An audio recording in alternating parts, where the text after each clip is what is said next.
Hello and welcome to Crucible of Words for more dedicated legacy action.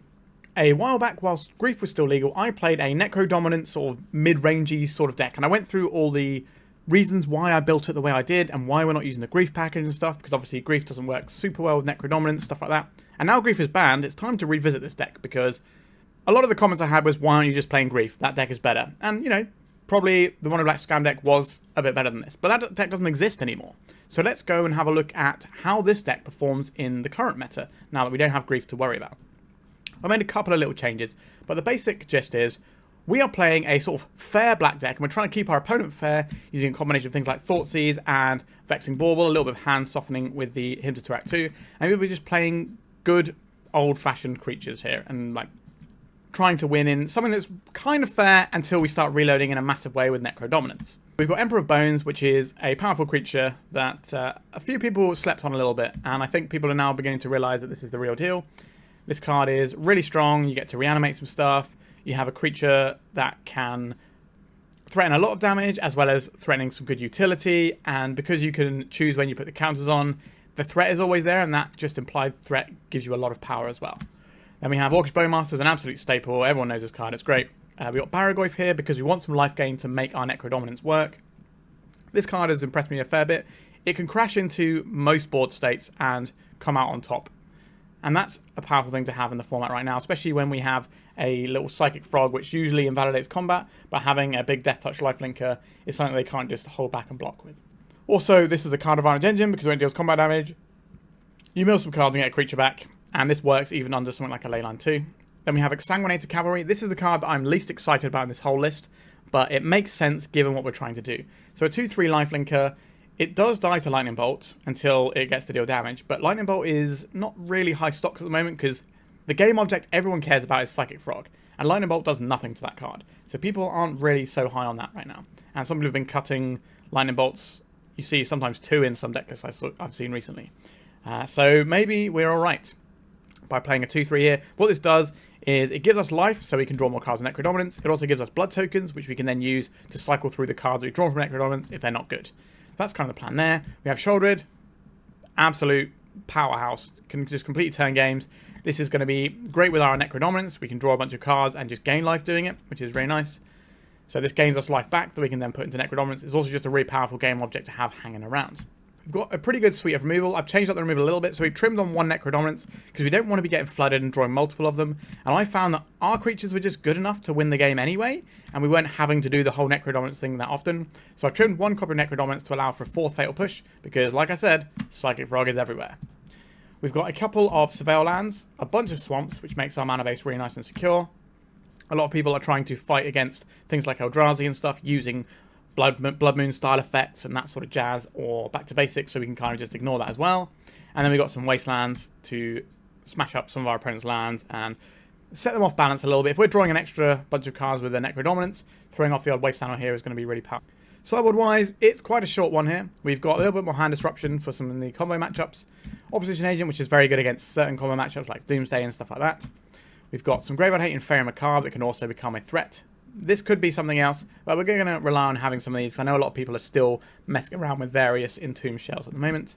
A couple of Go for the Throats, because this kills Psychic Frog, and it's just a good removal spell that we can point at stuff.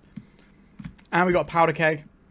Powder Keg allows us to blow up all the Ocelot Pride, Guide of Souls type nonsense. This could be a Plague Engineer, but I think the 2 mana on the Powder Keg might be relevant. That's something we're going to be looking at today, whether or not this should just be a Plague Engineer. I'm quite hot on Plague Engineer at the moment. In fact, am I going to play some Plague Engineer right now? I don't think so. I think we're going to run the list as it is, because this is also good against all the artifact decks too. So we'll see how that goes, but maybe Plague Engineer has a nice place in the sun again. Alright, that's the deck list. Relatively fair black. I will put the last time I played this deck in the description, so you can go and take a look at that video. It went quite well, and I went really into the deck building of why the deck looks like this, and why that is actually a good thing to do. And how we're not just playing a worse version of Scam, we are playing a different deck that's constructed in a different way that makes sense. Alright, remember to like and subscribe, and let's start Necrodominancing. Our opening hand for game 1 does not have any lands, so this is going straight back. Alright, this is better, we got a pretty reasonable curve here. Then we keep this, and we're going to get rid of one of our fetch lands. So we've got like half a Ponder on turn 1 off of our Surveil land, and then we can play the Emperor or the Bowmasters depending on what is necessary. There might be situations where it's the Sheoldred's Edict that becomes necessary. Also, by playing the Polluted Delta, we can maybe convince our opponent we've got some blue mana that they have to be wary of. Alright, Cavern of Souls is going to name Giant. That is not the name I was expecting. Are we going to see like a red-green initiative deck? Playing the, I can't remember what it's called. We're about to see it, I'm sure. There we go. Undermountain Adventure, that's the one. Okay. We're a little bit behind the curve to be able to... So if we're on the play, this would be fine for us because we just make a Bowmasters, untap, kill this, steal the initiative. So now we have to make a choice as to whether we're killing this or we're getting a guy down and then trying to kill this on the backside. I think it's going to depend what the top card of our library ends up being. Let's crack this. I think we want our opponent to think about blue spells here. So I'm going to play this Undercity Sewers. Do I need this third land? At some point, probably. I will leave this on top. So I think we're better off playing the Bowmasters and then taking the initiative using our removal spells. So we'll jam this swamp and we'll pass. Ideally, we don't want to see another creature here. If this attacks and they don't have any follow-up. The problem with this is this taps for green-green. So going to attack first. So I think now that we are in this situation, I'm going to make them sacrifice a non-token creature. Because we don't want them to tap this mana and deploy a creature. Right, they're going to cast a Once Upon a Time. We know they've got a mountain in hand already from the trigger on the Undercity.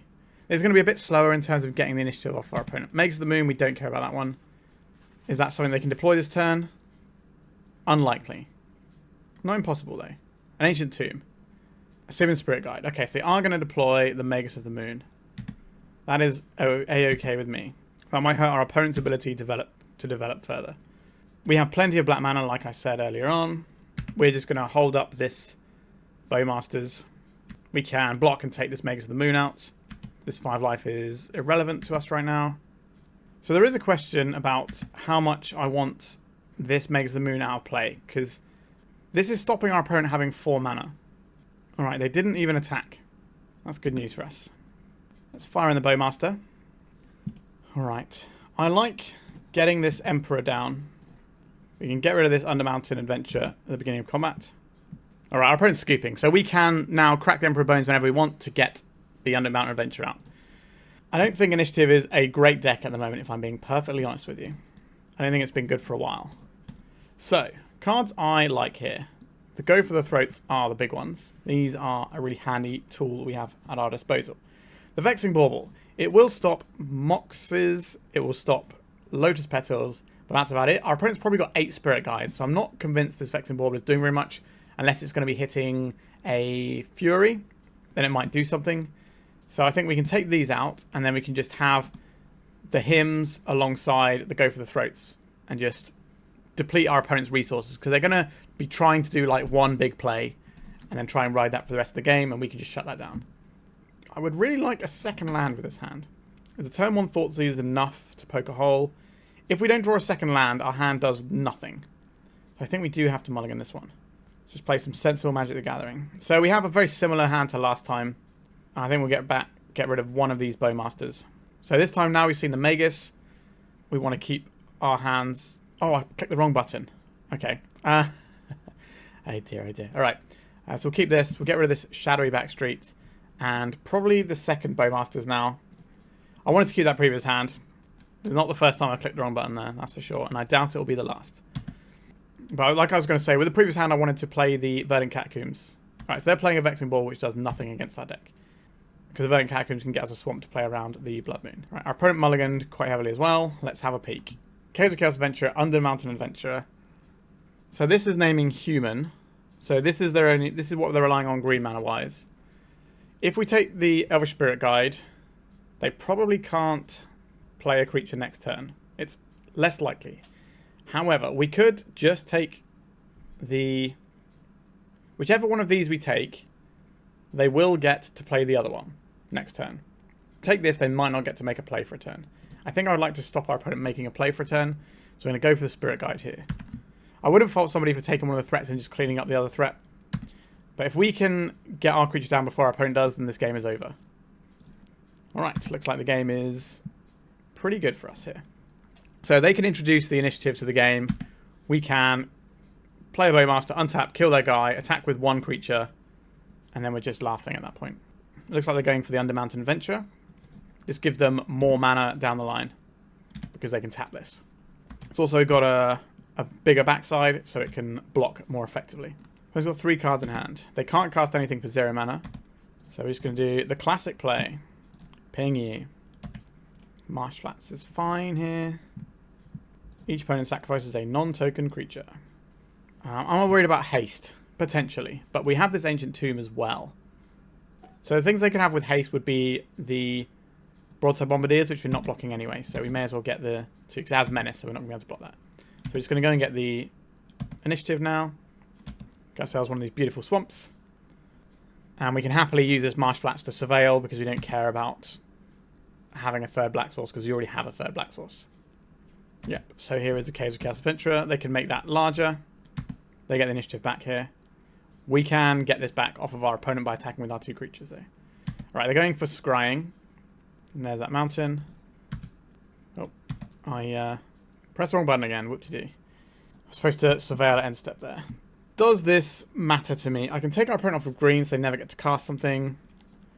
Am I forging? Am I lost welling? There's some options available to us here. I would very much like to have the initiative here. So we're going to give up half a card to get the initiative.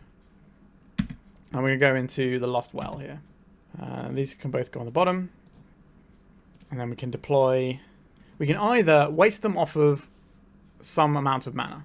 So we could take them off of Under Mountain Adventurer as a play that they get to make. We could play the Sheoldred, who does die to the Caves of Chaos Adventurer. We could play the Barrowgoyf, which does die as well. If we put a land in, this will be a 4/5. That's not a bad stat line, is it? Probably race our opponent quite effectively then. Do you want to wasteland our opponent here? Or do you want to surveil? I think just wastelanding our opponent is better here. So we'll fire this off. We'll go and get just another swamp. Get ourselves big Barrowgoyf. Alright, so now they've made our Barrowgoyf a 5/6. So now I'll take them off of green mana so they can't cast a giant. Alright, we're getting a Once Upon a Time in the upkeep, sure. A Spirit Guide. It's probably not the hit they were looking for. But now we have the biggest creature on board, and it's got some pretty useful text on it. Yep, so like I said, just a fair removing their creatures, having our creatures in play, just good old-fashioned Magic the Gathering. And it worked quite well for us. Let's go to the second round. Right, we get to soften our opponent's hand, then we get to get the old Emperor of Bones going, and then we can have some removal. This is just good old-fashioned Magic the Gathering. We want to keep our fetch lands as well because we have a Fatal Push in our deck. So let us have a little look with our Thoughtseize and see what our opponent is up to over there. Okay. Ooh, Iridescent Vine Lasher. So this is a landfall creature, deal 1 damage, and you can offspring it. Alright. How do I feel about what our opponent is putting down? We can certainly hamper their mana if we take this Mox Diamond. Because if they Mox Diamond pitch in this Cradle, they get 2 mana on turn 1, and things can go a little bit sideways for us. The Springheart Nantuko is definitely a pain for us because of the removal we have available. Do I want to take their 1-drop and then they'll just play a White of the Reliquary on 2 and then we can hit that with an Edict? If we take this though, I guess they can't play... They can only play a 1-drop on 1 if we give them the Mox Diamond. I think we just take the Mox Diamond. Just stifle what our opponent's up to. Give us a little bit more breathing room. Alright, so they drew a Bayou. That is kind of an annoying draw for us, because now they get to actually deploy a creature. A Barrowgoyf. Okay. So I am going to immediately kill this creature, because it just gets out of hand so quickly. Get out of here, Elvish Reclaimer. Don't want you on tap him. We don't want you doing cool stuff. Also, the White of the Reliquary becomes worse if they don't have creatures. So does the Cradle, so just keeping their total creature count down is really important here. Exciting to see the Iridescent Vine Lasher though. We're going to see the Underground Mortuary here, get a little Surveil action, get a little Ping for 1. Pretty cool. I've got a really spicy deck with this that I'm working on for the channel at some point, don't you worry. Pretty cool. Just a little lizard friend. Okay, so now we have 3 different plays we can make. We can either do Surveil Land plus Emperor of Bones. The Emperor can remove the Elvish Reclaimer, and that can start working towards some other bits and pieces for us. Also lets us surveil, getting closer to having an answer for some of these problem cards. Or we could play a massive Barrowgoyf that is going to be a real issue for our opponent to deal with because it's just gargantuan. They're going to have to put stuff under the bus. Now the issue with that is Springheart Nantuko is very good at putting things under the bus. So with all that said and done, I think we're probably looking at the Emperor of Bones into a Surveil, looking for like one of our 4 Fatal Pushes. The Exsanguinator Cavalry is fine here. But they'll probably be able to double block it relatively easily. So I think we're just going to go for the Emperor of Bones. And we're going to do this now in case we find ourselves some kind of creature that we want in our graveyard more. Do I want this Thoughtseize? It does answer a potential problem for our opponent's hand, but what can they do next turn? They can play Springheart and Nantuko. They can play Gaia's Cradle. That gets them a Cradle that taps for 3. Yeah, I think the time has gone for the old Thoughtseize here. Let's take out this Reclaimer. We've got another Surveil land that we can reach for as well. This is going to be another matchup where we just want some more removal spells. Well, our opponent did not go for the Springheart and Nantuko, even though we've shown them Edict effects. I guess they're slightly insulated by having the Iridescent Vine Lasher. It's an odd name for this card, in my opinion. Alright, so they're playing the Cradle out. So the way, if they do it this way, they get to cast everything out of their hand. There it is. Okay, they're going to bestow it on the white. Let's see what we find this turn. Another land. That's not really where I wanted to be. So we could fire in with the Emperor of Bones. And if they block, we pump. If they double block, we pump. We kill this. They're left with a Springheart and this. So would I trade an Emperor of Bones for a Springheart? We can get a Wasteland if we do this by using the Elvish Reclaimer, but that doesn't feel great either. Oh, a tough choice. We're definitely playing our land out. Are we just deploying a Barrowgoyf and trying to just have the biggest thing on the board? I'm a little bit worried about things like Natural Order from our opponent. We can chew away at the graveyard. Is attacking that profitable? Like, as soon as the White of the Reliquary untaps, that is potentially an issue for us. I don't believe they will block here. So I'm going to attack. We will just take a card out of the graveyard. I don't think our opponent's blocking there. Alright. I correctly assessed that they were not blocking there. We did shrink our Barrowgoyf by taking that card, though. That might have been an error. Do I want this Exsanguinator Cavalry? It does help us dig towards the removal spells we need. I think removal spells are going to be more important than this big body. Although, the Menace is so poor when they have the Springheart Nantuko. Isn't great with the Springheart Nantuko in play either. Kind of wish we had that Plague Engineer we'd mentioned at the top. Alright. Let's see how bad this turn is for us. Are we going to get Natural Ordered? They have to sacrifice a green creature, so at least it's the white that goes. Alright, we've got a couple of triggers here from this Urza Saga. That is an enchantment which can certainly help our Barrowgoyf. We definitely shouldn't have exiled their Mox Diamond. That was a mistake. We should have taken out like one of our own cards. Probably a Thoughtseize. Right, so now they're getting a copy of White of the Reliquary here. Yep, that's pretty awkward for us. I don't know why Clone Effect should cost 2 mana in green, but there we are. Okay, so I see what's about to happen here. And it's pretty good. It's pretty good. So what they do here is they sacrifice a creature with the white. Oh, let's come in with a vigilance here. No. So sacrifice a creature with the white. Go and get a land. And they just kind of make some more whites of the Reliquary, which just gives them more things that they can go and get. And it just kind of snowballs in a horrible fashion for us. Let's have a Surveil. This will probably tell our opponent that we are mono-black. Orcish Bowmasters. I do like Orcish Bowmasters in general, but what does it do on this board? We ping a creature, it grows our Barrowgoyf. Is that good enough? We do really need removal spells here. This is kind of a removal spell. It will take out this Iridescent Vine Lasher, but they will just immediately sacrifice it to White of the Reliquary. I think we have to go bigger. It's not going to do the work for us. I think our opponent has this game. This is so much for us to get through when we're trying to play fair Magic the Gathering, which is more or less what we're trying to do. The Elvish Reclaimer underneath our Emperor of Bones is a 3/4 because we have 3 lands in our graveyard. Necrodominance. That is the sort of card that can really... Okay, so if we attack with all this stuff, what's the deal? If we get this Orcish Bowmasters, we can at least put the Orcish Bowmasters in. It gives us a blocker. I don't think we're about that life, are we? I think we just attack with the Barrowgoyf for now. We can put the Orcish Bowmasters in instant speed. So something is going to go under the bus here. And then they're going to sacrifice it and we're not going to gain any life. Oh, they didn't sacrifice it. Intriguing. I'll play this land out. I'll crack it now because we want to thin our library. It's marginal, but it might come up. 1. We want to use these because we don't want to get wastelanded off of a potential spell or Emperor of Bones activation. We need something good here. So if we go up to 4 cards, I think we're going to draw 5 cards and just go to 10 here. It's a little risky. Didn't really work out for us. I'll discard this Vexing Bauble, which will grow our Barrowgoyf. Oh no, it goes to exile, doesn't it? Because of the Necrodominance. Of course it does. Alright. This Ezra Saga is going to start doing some work as well. We're going to see any attacks here. No attacks. We want M-step this Bowmasters. We've got to get a face here. So now we just have to work with the cards in our hand right now. Not the ideal situation. We could get another Orcish Bowmasters out of the graveyard. That will shrink our Barrowgoyf. I think this is worth doing. This means we can attack with the Orc army token as well. Are we attacking with the Emperor of Bones itself? I think so. So this can trade with a 3-3. But if they sack creatures, then they can grow their White of the Reliquary. Right, they're going to make a 1-1. Are they going to let us gain the life off of the Barrowgoyf this time or not? So we're going to block here. No.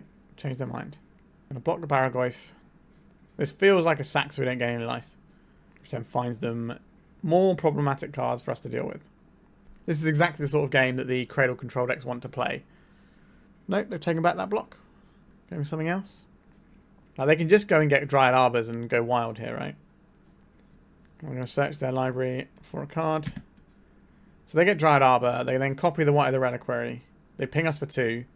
And then they have a Dryad Arbor they can sack. I'm just getting a Maze of Ith. It's an interesting approach. Like, we're probably just going to get drained out by these little lizards anyway. I think we're just going to play double Exsanguinator Cavalry here.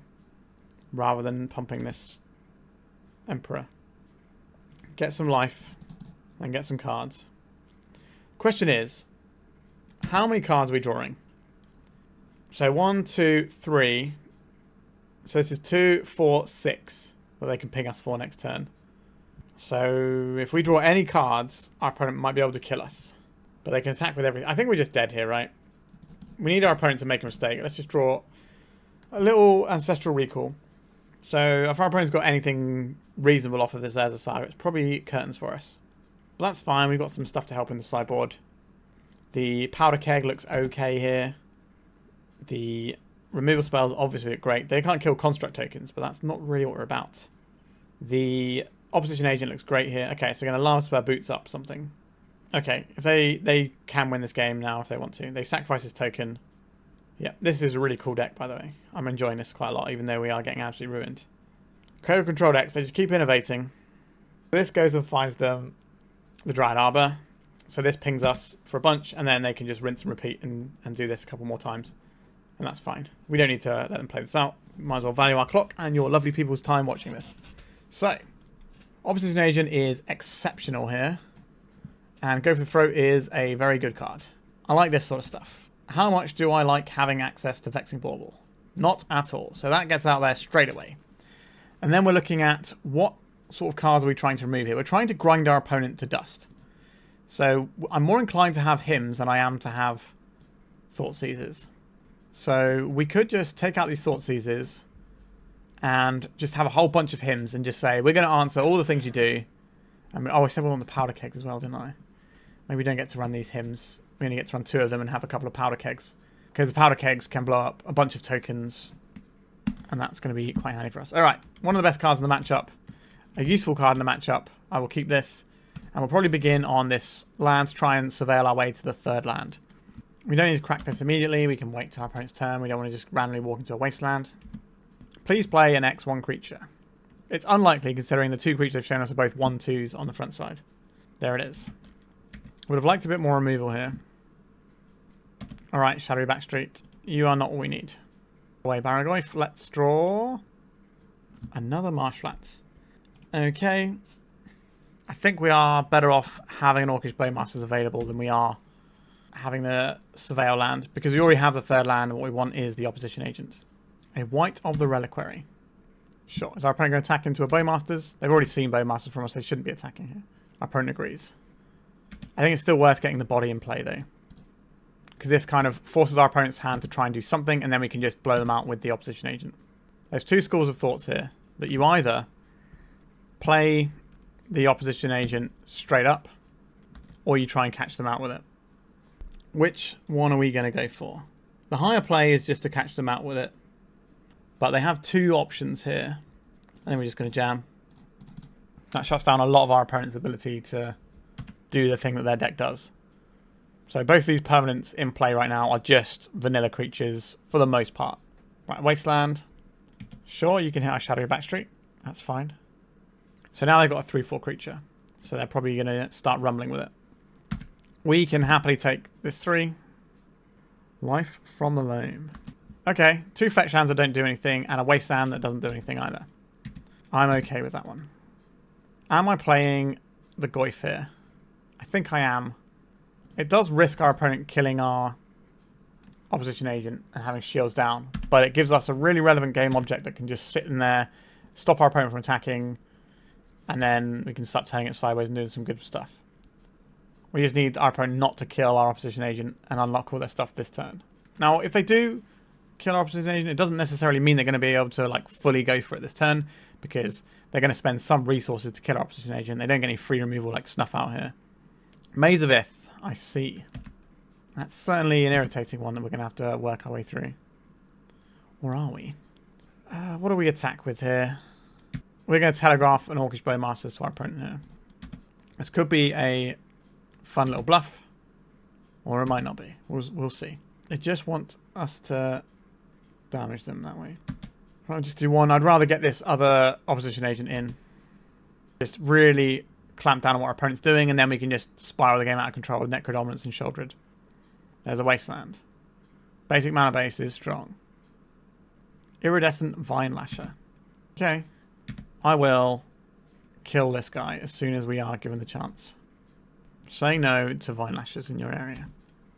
Our opponent might have some Abrupt Decays, but they're going to struggle to remove this opposition agent. They can just draw Talon Gates of Madara, whatever it's called, but they have to naturally draw it because tutoring is off the table right now. We have a 2/2. This can sacrifice a creature. They have to search, though. I'm down for our opponent doing that. Because they do that, that gets us a Wasteland. Yep, so we can get some chip damage there. Now, what would I like to get down here? And Exsanguinator Cavalry is pretty good here. It requires a double block. I think I'm just going to hold up this other opposition agent, though. I think it's the safest thing. It's a little bit cowardly, but we don't want our opponent to just, you know, pop us with a natural order or something wild. Free Strider Lookout is a good card. Because this looks at the top 5 cards. It doesn't actually search them. So yeah, they get to go pretty hard here. Our opponent's deck is very cool. I will try to find a list for this and play on the channel. We can draw our own Wastelands at some point, and that's going to be pretty solid. Let's make another friend. Sheoldred's Edict. So we make them sacrifice a non-token creature. That doesn't get us exactly where I want to be, does it? I think we're just going to start Necrodominancing here. If we go to the end step. How many cards do we want here? Probably 3. And then next time we can Sheoldred and basically just get a perfect hand. No land. What's going on? Okay, Powder Keg is okay though. Emperor of Bones is fine. Sheoldred is fine. Powder Keg, if we blow this on 1, it kills 2 of their permanents without killing any of ours. That seems really good to me. I think it's probably the Cavalry. I'm not a big fan of the Cavalry, if I'm honest. It's one of those things that's fine. Okay, Free Strider Lookout. We're getting more pings going to our face, but we can blow these up with a Powder Keg next turn. Not getting that land is so irritating though. We need to be careful with our own life total now. Right, they're playing more stuff into us. White of the Reliquary. Sure. There's a lot of creatures over there. Get by draw. Get Powder Keg. Where is that land? Okay, I think we draw 2 cards here. We found the land. Excellent. We can probably get rid of one of the Emperors. So next turn we smash out 3 of our opponent's permanents. Worst case scenario here is our opponent plays Iridescent Vine Lasher into some lands. Okay, so just playing a land out. They get to ping us for 1. They also get to Free Strider Lookout, which probably pings us for another one. God, this deck is so cool. So now we're on 4. Our opponent definitely has a bunch of chaff they can sacrifice, unfortunately. I would very much like to put a counter on this. Gotta go to 3. So we crack this, and that blows up this, this, and this. I think that's fine. Talon Gates of Madara. Okay. What are you doing with this one? You're pinging us for 1 with your little friend. And you're getting a Free Strider Lookout, which then pings us for 1 again. This is going to lock us out of some spells pretty sharpish. Because we need to get a tiny bit more life. Because we can't pay 1 life because we immediately die before we get the trigger. So they're phasing out their Vine Lasher now. Yikes. How are we supposed to beat this? I think our opponents just got this. They're much better in this sort of fair matchup than we are. We attack with this, they maze it. We don't have any attacks. Then all they need is any land. I will not pay any life, because we die if we do that. So what we can do is we get Emperor of Bones and get a Barrowgoyf back, and then send a Barrowgoyf in, and have 2 creatures with lifelink. But we need our opponent to not draw a land this turn, in order for that to happen. We're just stone cold if our opponent has a land. There's a land. Yep, our opponent just absolutely had us here, on taste. Yeah, our opponent's deck was really cool. It's just kitted out to play these really grindy fair matchups a lot better than we are, unfortunately. Oh well, let's go to round 3. Alright, this is not a playable hand, so we're going to mulligan this one. Hymn to Tourach is annoying. I don't mind trying to find another land here. We can Surveil to try and hit it. I will keep this, and I guess we get rid of the black card. Although it is our only 2-drop. I don't think we can Surveil with this either, actually. Because we don't want to get wasted off of... that's a tough call. Exsanguinator Cavalry on its own isn't great. Neither is the Barrowgoyf without some support to it. Which of these is going? Or is it just a him? That's a tough call. So the 1/2 that grows and has Death Touch. This can maybe help us find some stuff. But if we're casting this, we're probably fine anyway. Alright. Get rid of the Sanguinator. So I think this is play this, crack this for basic swamp, play Vexing Bauble, try and shut down some of what our opponent's up to. Is this a spell that you care about, opponent? Let's hope it is. There's a lot less decks that care about them now. But the decks that do care about it a lot. Okay, so there might be like a red Stompy deck, or there might be like a Painter deck. Can we find a land? We did not find a land, but we do have a spell we can cast, and I will take that. I will not exile our Bloodstained Mire. We will enter the Bone Zone, as I have heard it described. So we can enable our Fatal Push using our Wasteland. We could also like sack our Vexing Bauble and do it that way, if we think our Vexing Bauble isn't doing anything for us. Unholy Heat. Alrighty. Maybe we are looking at something that isn't what I was expecting from Basic Mountain Go. Some kind of blue-red style deck. I think this Vexing Bauble is doing some work for us, though. An Orcish Bowmasters. I guess we'll pass, given the situation we're in right now. Ancient Tomb. That's a sneak attack. It's a big one. Okay. Not an easy card for us to beat, truth be told. We need to find a black source, and we need him to Tourach our opponent right in the heart. This makes Grizzlebrand worse, at least. Right, let's get a nice little attack in. Opponent's got 5 cards in hand. Given our opponent's already got the stuff they want in play, I don't think Wasteland is going to be useful as a Wasteland here. It's going to be a piece of mana for us. Okay, we made them discard a big monster. Do they have a second big monster? Let's hope not. Uh-oh, SpaghettiOs. They've got a monster. Or they might just be playing it. Okay, Emrakul. Squiddles McDiddles. I'm going to say that's probably... Is that enough here? Do I want to play through this? 1, 2, 3, 4, 5, 6. So we'll be left with 1 swamp and 3 life. I guess we can play it. This matchup is almost certainly not going to go to time. 1, 2, 3, 4, 5, 6. No, wait, this is everything, right? 1, 2, 3, 4, 5, 6. Let's draw a card, since we're going to lose it anyway. All of our permanents go to the bin. I like that it makes you click on them just to rub it in instead of just taking them all if you've got less than 6. It's like, no, you have to choose which of your 5 permanents are sacrificed up to a number of 6. Okay. A Wasteland isn't the land we wanted. We had a situation where maybe Emperor of Bones could have taken out their Attractor if they didn't have that. If we'd have drawn that. Got another guy? We've worked through 2 monsters. But now they can start cantripping for more. Thundering Falls. That's like half a ponder. Get rid of that. Yep, here comes a ponder. I've definitely played against Sneak Attack enough times where they've just bricked on stuff and I've killed them. Alright, I don't think that's one of those times. That'll do. Alright. That was a problem for us. I would very much like a Duress and a couple more Hymn to Tourach, please. These feel like the useful things in our arsenal. Fatal Pushes, not so much. Powder Keg does not do anything here. So what are we going to play instead of this Fatal Push? We're just going to have a little Oppo Agent. We're going to have a Go for the Throat so we can kill like a Show and Telled in monster. I think that's reasonable. And that's probably how we're going to roll for this one. Okay, this one plays. Is it more important? Like, the Vexing Bauble should slow them down enough that they can't play anything on turn 1. So I think we Bauble into Thoughtseize again. The Bauble just stops them playing the Lotus Petals, which means they can't show and tell on turn 1, which means our Thoughtseize gets to take a peek at a wider spectrum of cards in their hand. There's a basic mountain. Non-wastelandable. What secrets do you have for me? Atraxa Grand Unifier. One with a multiverse. This is like Omniscience, but not as good, right? You may look at the top card of your library anytime. You may play lands and cast spells from the top of your library. Once during each of your turns, you may cast a spell from your hand on top of your library. So, they've got a lot of stuff here, but they only have red mana. An odd keep for sure. I think our Wasteland can keep them off of the sneak attack. So I just want to take them off the show and tell here. I could take the Atraxa out, and maybe that ends up better for us if we have some kind of Emperor of Bones type situation going on. If we take the creature, that pumps our Barrowgoyf, so it can't be hit by an Unholy Heat. We can't get hit by show and tell next turn. We could get hit by show and tell the turn after. So I think we are supposed to just hit the show and tell here. As unexciting as that seems to me. I guess our Barrowgoyf does still survive an Unholy Heat, but not by the margins I would like. I would like a massive guy, so we can end this game quicker. Play Ancient Tomb out. Oh, a Lotus Petal into the Bauble. I'll take those. That pumps our Barrowgoyf. They might be doing that just to have Delirium for Unholy Heat. It might not be a mistake. It might just be a let's try and have some interaction that lines up better for us. Undercity Sewers. See if we can find something used. Do we need another swamp?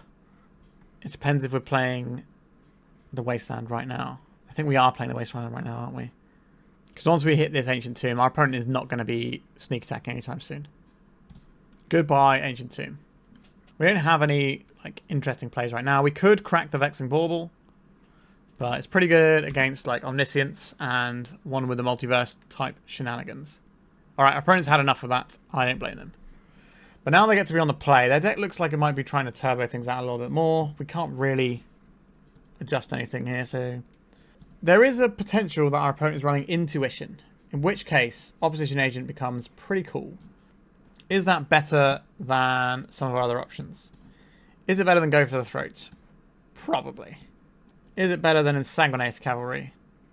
Yeah, like they're going to clock at a similar rate anyway. The life isn't that important. The digging off of the Exsanguinator Cavalry is. But maybe our opponent plays Intuition and we randomly get to win the game. Where is my black mana? That is a good question. Let's mulligan. This is no hand disruption at all. A little bit of mana disruption. We can do better than this. Alright. This is... So we get rid of one of our lands, and we probably get rid of the more expensive spell here. And then we've got a very similar... Oh, a Ley Line of Sanctity. Very rude. Thoughtseize, you ain't doing anything here. But we still have the Vexing Bauble, which can do some work against our opponent. There is an argument to hold the Vexing Bauble, so when our opponent show and tells, they might put in an Omniscience, and we put in a Bauble, and then nothing happens. But this will stop our opponent from having any force of will action, so it's just better to get ahead of it. Alright, are we going to get anywhere with our Emperor of Bones? We have multiple Emperor of Bones, so maybe we will. If they shoot the first one, we can play the second one that can then bring back the first one at an opportune moment, and then activate it again. Should be pretty cool. I think our opponent's going to get a Thundering Falls and have a little look at the top card of the library. No, an island. Are we going to see a Brainstorm here in the turn? No. They just want to have basics. We're seeing... I don't think we should see a Blood Moon pivot when we're a mono-black deck. An Undercity Sewers. Emperor Bones. Undercity Sewers. A Duress. That can go into the graveyard since our opponent has the Ley Line. I would like to exile this Emperor of Bones, I think. It just means next turn we can Emperor of Bones, Emperor of Bones. And if there's a creature in the graveyard, then we can have our wicked way with it as well. Just throwing out an additional body to attack with before our opponent plays some giant monster and kills us. So good sneak attack, Summon Spirit Guide, something in... Because Summon Spirit Guide doesn't care about Vexing Bauble. There's a sneak attack. No follow-up. I don't feel good about this one though. So many Emperor of Bones. Like, what are we even surveilling to at this point? I don't think there's anything good that we're surveilling to. I think this is just activate Emperor of Bones, get the other Emperor of Bones, combat, devour their graveyard a little bit. This is just so we can attack for an additional 4 damage this turn. Like, we could adapt this, but we could play this, and that's repeatable damage. Just get our 6 in here, and then we can get 8 in next turn. Is this good enough? Almost certainly not. But is it the only thing we have to do? Yes. Goodbye, second Emperor of Bones. We don't have to sacrifice all of our permanents to an Emrakul, which is something. Alright, they didn't just automatically have the big monster, so they're still digging for it. They probably kept this hand off the back of the ley line, and the fact that they could do something with it, knowing that we're not going to mess with their hand. Ancient Tomb. Show and tell. Yes, we say no. Okay. So they can cast spells off the top, but they can't cast anything for free because of the Vexing Bauble. Well, they can cast it for free, it doesn't help. Right. They are clearing the cards off the top of their library by doing this, though. A Brainstorm. Yep, pretty good. So you've got 8 damage coming in next turn. If we draw a creature, we can win the game by Thoughtseizing ourselves, which would be a cool play, and I hope we get to do it.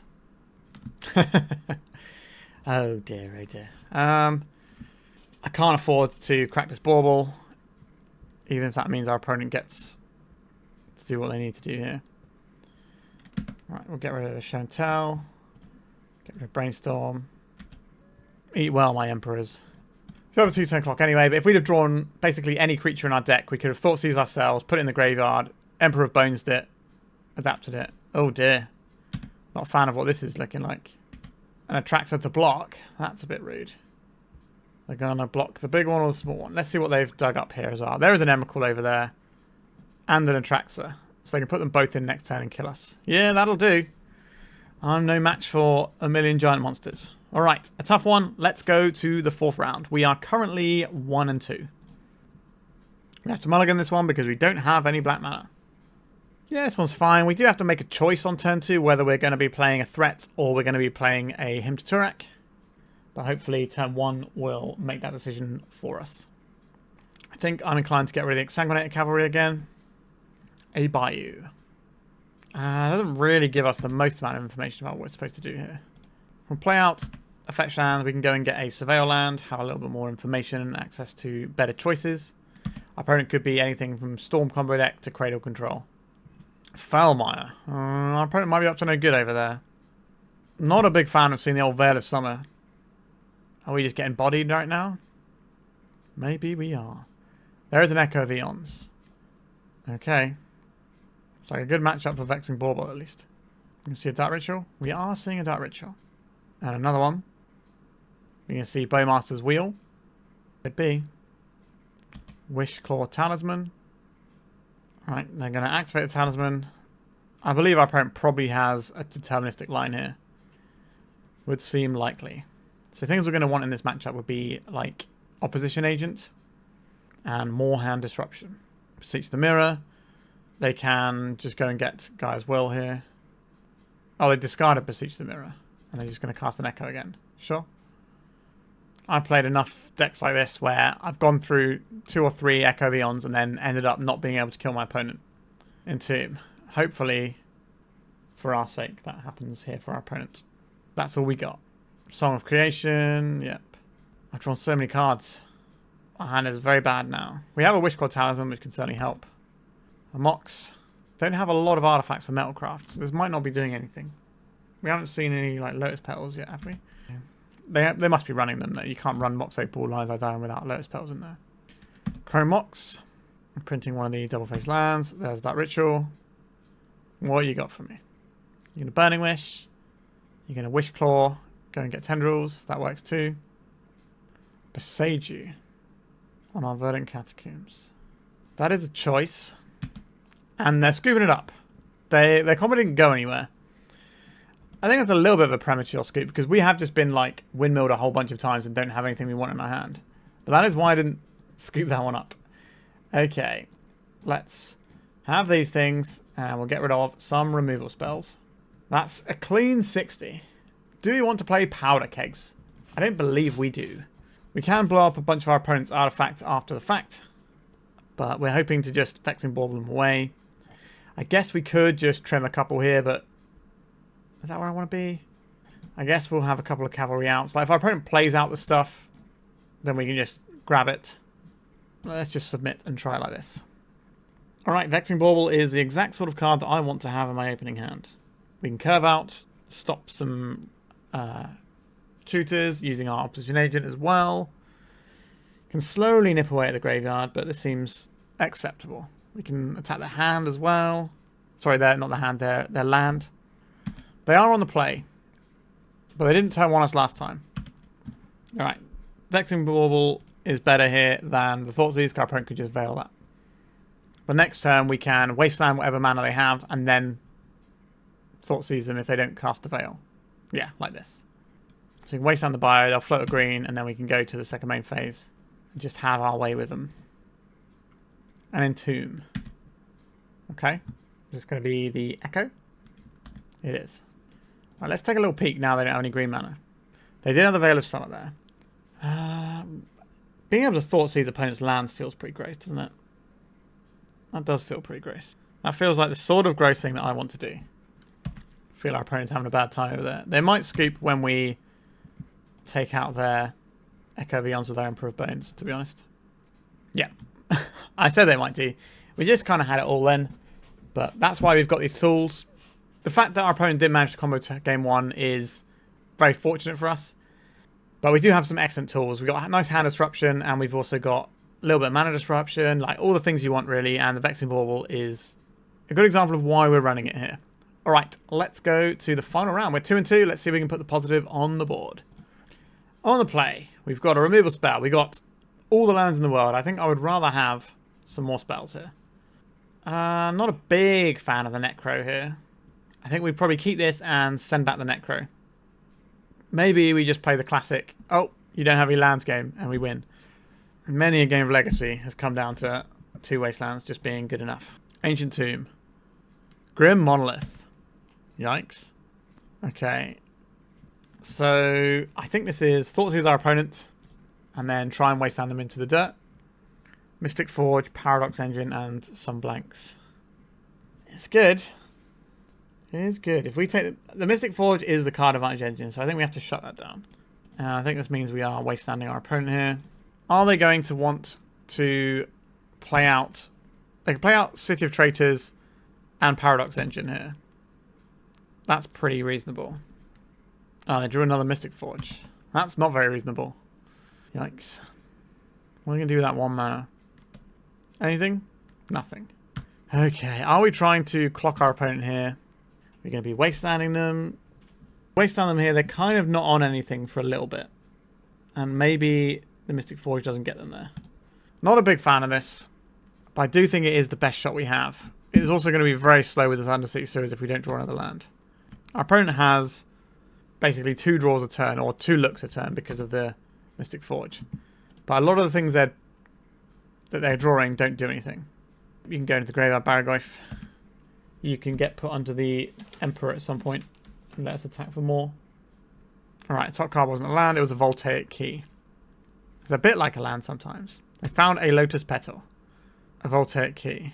Yep, it's pretty good. Any mana does allow them to pop off in a pretty big way. What is my approach here? I think we're probably going to Emperor of Bones Town. We'll exile our Barrowgoyf so we can throw that at our opponent next turn if we need to. And then hopefully we can surveil into something a bit handy. Now we have the Orcish Bowmasters if our opponent does the One Ring, but they're exiling the One Ring. All they want really is mana to sort of get off the ground. Okay, so now they can use their key to untap their Monolith and they can start dumping stuff out. So they can play this Serum Powder. It's not very exciting, but it's something that they have. A Manifold Key. That's much better than a Serum Powder. Okay. It's Cabal Ritual the first turn you play it, and then it's a Dark Ritual every turn. I hear Dark Ritual every turn is a good place to be. Alright, let's surveil. Am I about Barrowgoyf life? I don't think so. Sheoldred the Apocalypse. So I can throw a Barrowgoyf at our opponent right now. Or I could play an Emperor of Bones, exile Barrowgoyf, and maybe throw 2 Barrowgoyfs at our opponent next turn, which will be land, sorcery, artifact. So there'll be 3 powers. So I'll have 14 next turn. Or we can have 7 right now. If we half our opponent's life total now, we don't kill them next turn. But if we play this, we do kill them next turn. If we play Bowmasters, and then next turn we have 1, 2... If we hit our opponent for 3 this turn, if we play Bowmasters. And then so that puts our opponent to 11. And then this will hit for 4, 5, 6, 7, 8, 9. So that's not lethal. So the best thing we can do here is play the Emperor of Bones, I believe. We could do some Necrodominance shenanigans, but I don't think that's where I want to be. Let's give ourselves a chance to draw a land and win the game. Which one is which? This one is that one. This one will take out one of the artifacts. And this one will take out the Barrowgoyf. So our opponent does some One Ring shenanigans, then we can't target them anyway, so they probably just win off on the spot with the One Ring. Sheoldred pretty good against the One Ring too. Alright, the mana. It is being generated. They have a Paradox engine, so it's quite likely they can just go off here. Fence grid. Okay. And a Paradox engine. Well, we can just F6 our opponent's turn and see what happens here. This is a matchup where the fact that we've got Powder Kegs rather than something like the Null Rod is coming back to bite us a bit. Alright, our opponent's going to be generating a bunch of mana, playing spells, untapping. Okay, they have Khan the Great Creator here. This can go and get them a whole host of scary things. So they can go and assemble the Lattice Lock, although we have enough power to contest that. They can probably just find something that wins them the game instead, though. Now, they're probably generating enough mana that they can win off of a Walking Ballista. It's not deterministic, it's just incredibly likely. I got 3 cards in hand, whole bunch of mana. I could also get an Aetherflux Reservoir. So if this is on paper, I would just say, do you have spells in your hand? Because if they have spells in their hand, then they have to brick for so many turns because of Mystic Forge that it doesn't really matter. A Basalt Monolith. That does some untapping. If they find a Mesmeric Orb, that means they can just do whatever. So they can just mill away any cards they don't want. Yeah, our opponent's got an awful lot of mana. I think they're just going to go and get the Walking Ballista at this point. Okay, so Duress is good here. Hymns of Tourach are pretty good. Soften up our opponent's hand that way. Opposition Agent. They're not tutoring for anything, so that doesn't help. Powder Keg might help. So we've got some stuff I don't like in terms of... we want to keep the Sheoldred's Edict because this hits our opponent's Khan, which might be an important thing to do. I guess we take out 1 Exsanguinator Cavalry. The Powder Keg, the problem is we're going to want to put the Powder Keg on 1 quite often. And 1 is an awkward number. But I guess we can just see how it goes and then make a decision as and when. Alright, we're going like this. Kind of wish we had Null Rods instead of Powder Kegs.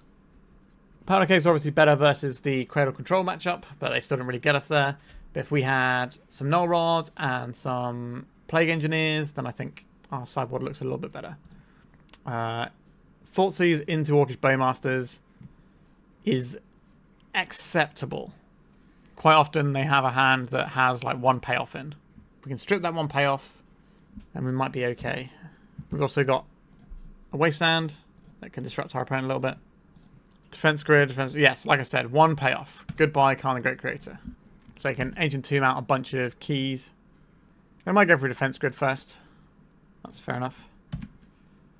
I think, on balance, the Bowmasters is going to be the stronger play here. Clocks for a similar amount to an Emperor of Bones on its own. But this has the added bonus of making the One Ring, which is arguably their best payoff card, a lot worse. Now, if they can just kill us on the turn they play the One Ring, it doesn't matter. Alright, there's one of the keys. We have full information of our opponent's hand here. Hymns of Tourach is fine. We will soften our opponent's hand a bit more. City of Traitors and another key. Let's do some attacking. I will be attacking our opponent's mana base here. And I will take the workshop out. Because we want our opponent's life total to be dwindled every time they tap the Ancient Tomb. And there's a Saga. A little bit awkward for us that we just used the Wasteland and they got Saga. But we can probably beat Saga Gaming. 2 cards in our opponent's hand. We could just take them out and leave our opponent with nothing over there. I'm a big fan of our opponent having nothing. Right, a couple more lands down the drain. So they can make a Saga. We have a removal spell. We kept it in because it kills Khan, but it is okay about doing as a Saga. We do also have the... what's it called? Powder Keg. Let's attack with these 2. If they make a token, we'll Sheoldred's Edict it out the way. Sacrifices a creature token. So we've got 2 damage off of their Ancient Tomb here. And then we get another 2 from our little friends. It's just honest Magic the Gathering here, in the face of our opponent doing some really broken stuff with all these artifacts. You gonna make a construct? No. That's kind of scarier. Mystic Forge. Tapping this is certainly not free. Polluted Delta. Right, I guess we bash. I think we want to put another threat into play. I think means the Cavalry is finally coming to play. The Menace on it could be useful. Our opponent has 1 activation of Mystic Forge in them. And 1 activation of Ancient Tomb. Alright. With that defense grid in play, they're not likely to be able to do much in our turn here. So we should be able to actually sail through. Alright, we got the game. Okay, lots of hand disruption. Not bad. Let's just go again. It's a little ugly. I won't lie. Opponent's Serum Powdering already over there. They're playing Vexing Baubles themselves. Okay. Alright, I got to 5. So I think our plan is Shadowy Backstreet into him. Unless we draw a swamp, then we can Vexing Bauble into him. We might be trying to Powder Keg our way through some, like, keys and stuff. Lotus Petal. There's a Saga. Grim Monolith. Now, this is where everyone in the comments says, why aren't you playing Dark Ritual in your deck?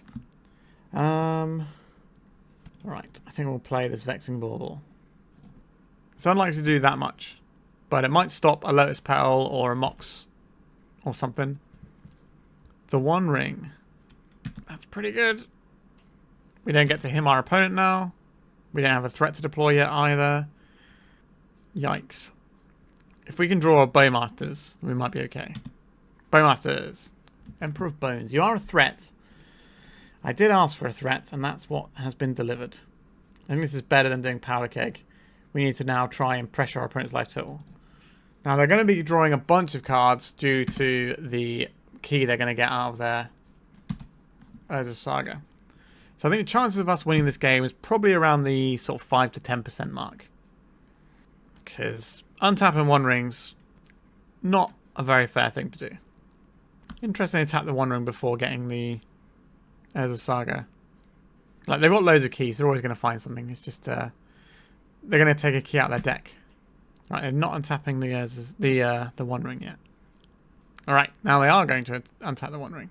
Unless they have better stuff to do with their mana. Alright, they're still playing stuff out. Are they going to be able to play the Paradox Engine? They are.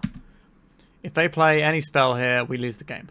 Oh, it's a free spell. Even worse. Yeah, so our opponent gets to draw their deck now. I'm going to concede to this. We got bodied pretty hard.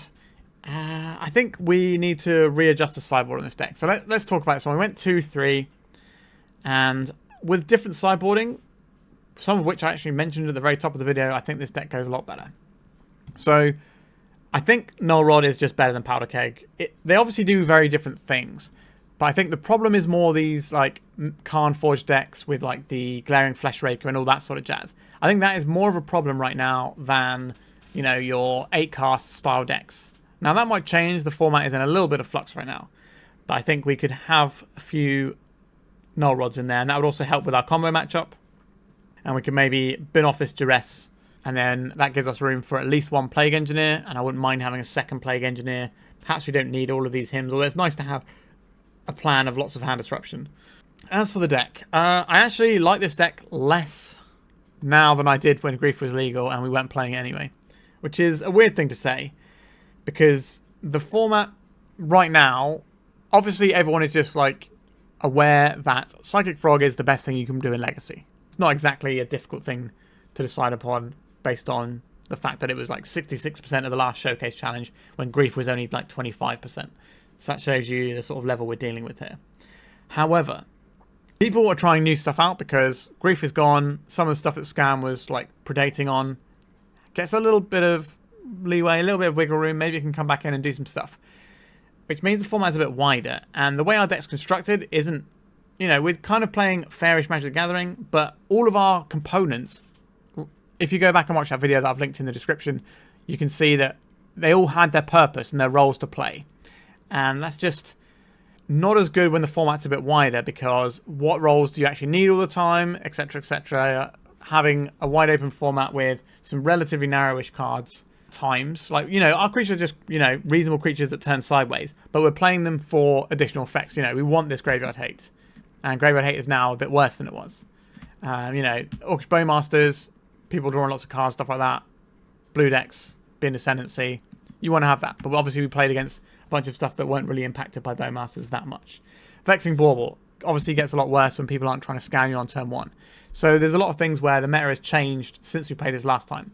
And I think we'd have to re-examine what the sort of mono-black, stompy / creature-y style deck looks like right now. Maybe we need to go back to Dark Rituals. So the reason we're not running Dark Rituals, you can go back and watch the video and have a look, the previous video, but one of the reasons is, before, when you're playing all this sort of scam-heavy meta, you want every card to kind of pull its weight and be a useful card, because you might be top-decking. And if you're top-decking Dark Rituals when you need to be top-decking like a creature or a spell or whatever, then it's not going to go that well for you. Whereas when the format's a bit more open and your hand isn't getting like shredded all the time, having a Dark Rituals would be a lot better. Like, oh, let's say we just ramp out this Sheoldred on turn 2. Or, you know, we can get that early Orcish Bowmaster Thoughtseize action or whatever. So then all of a sudden things become a bit different. So I think going back to the Dark Ritual to do the more proactive, powerful thing instead of the thing that addresses narrower meta makes more sense. So that's an interesting point on that one. Yeah, wasn't overly impressed with how the deck performed today, as you can imagine, but I am still a big fan of the sort of mono-black creature-y shell, and I think I'm going to tinker with this and play it at some point in the future with some other bits and pieces, but we've got some other fun ones to bring back first, and a couple of donation decks as well that I hope you're all going to enjoy. Alright, I don't really think I've got much more to say about this one. I think the best debrief, weirdly, would be to go back and watch the other video, have a look at why I built the deck the way I did, and why it worked, and then look at how the meta is suddenly shifted a little bit, and why the things don't work. Like I've already mentioned about, you know, the Vexing Baubles and stuff. But I think it's an interesting deck building exercise, and you can certainly expect to see some more mono-black goodness on my channel at some point in the future. Alright, remember to like and subscribe. We are done for today, so thank you so much for watching. I really do appreciate all of you who tune in.